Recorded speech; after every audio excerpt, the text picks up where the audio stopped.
it's me, Zephyr Beeblebrox, the British Tech Guru. I've been reading an awful lot online and seeing a lot of YouTube videos popping up in my feed. I don't know why.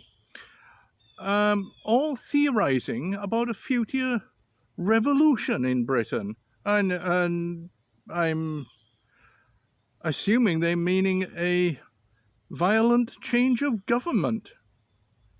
Well, I don't really see that as going to happen, to be quite honest.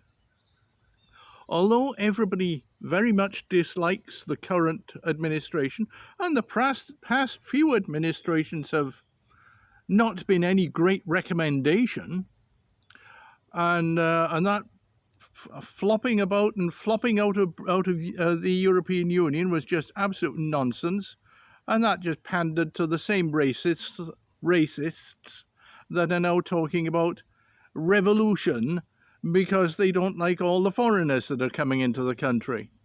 Okay. And all I see is the talk about revolution is basically people saying, I don't like that foreigner. Let's have a revolution. And it reminds me very much of the slogans I used to see on the bus shelters when I was a teenager, which were pretty racist. Sorry, that was the mail van that I just heard. So anyway, I don't think there's going to be a revolution of any kind anytime soon. There are various think tanks that have put it.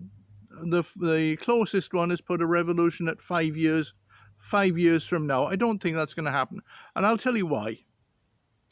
Number one is that the BBC is the British government's propaganda arm and has been for years and years and years broadcasting propaganda teaching the public that all weapons are evil, and such to the point that now hardly anybody has any kind of weaponry, and they've just pretty much banned knives, and they pretty much banned guns. In fact, this is a process that has been going on for 100 years, literally 100 years. In 1918, after the First World War, they were afraid of disaffected veterans coming back to seize control, so they banned a whole load of weapons, and prior to that, the schools had guns, and the pupils had been able to use them, and they'd had classes on them. Children had taken them home to practice with them at home, but then they were all taken out of the schools, and there's been increasing control or increasing restrictions on firearms, such to the point that hardly anybody has them now. And occasionally they will let the odd madman have them and just quietly let them loose so that they create some horrendous crime, like Michael Ryan, who shot up Hungerford, after which they found the excuse to ban self-loading weapons. And then the crazy guy in Scotland, wherever it was, he shot up a school, and they banned pistols, and they did it that way, very sneakily.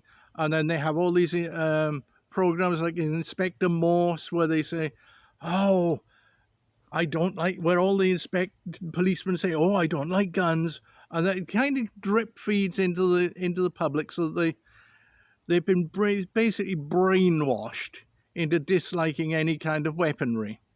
And then they banned zombie knives, and in fact all the zombie knives are apparently is just an ordinary sheath knife with a saw blade on the back. Well, I found that the saw blades were rather pretentious anyway, and they didn't actually work.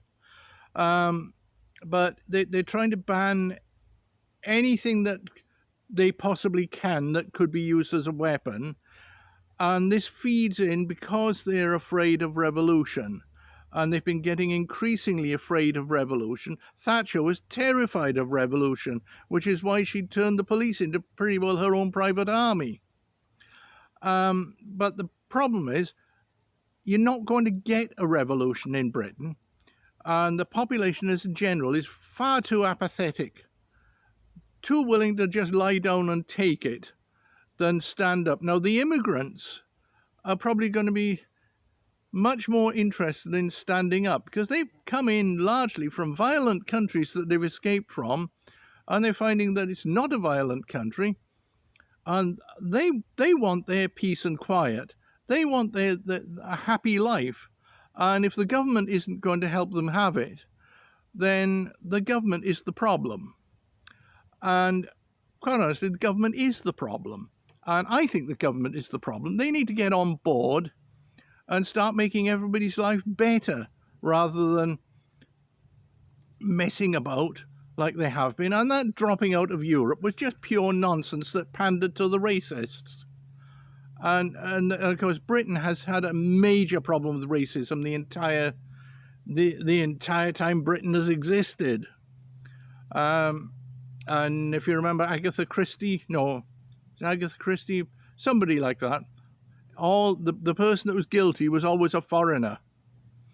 Might not have been Agatha Christie, Enid Blyton, that's it. A pure racist. And I gather Arthur Ransom was probably also a pure racist. And he probably also didn't really like children, but he wrote a lot of children's books. So anyway, there's not going to be a revolution in any shape or form, as far as I can tell. In Britain, we do need to change the government. But remember, Britain is not a democracy. It is a monarchy. The army, the navy, the air force, and the police swear their loyalty to king and country. They don't swear it to Parliament or to the people. They swear it to king and country, which basically means the king, and that's it. So, yeah, and I don't think we're going to get much of a revolution. So all these people talking about it are talking through their hats.